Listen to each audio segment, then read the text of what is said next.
Anna Sjatková, Anna na koni Leváda, jezdecký klub Orličky. Připraví se nám poslední jezdkyně, kterou je Lucie Příhodová.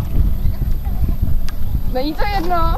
Tak jako mě teoreticky, ale vám ne, vám by to nemělo být jedno. Já jsem hodně rychlejší.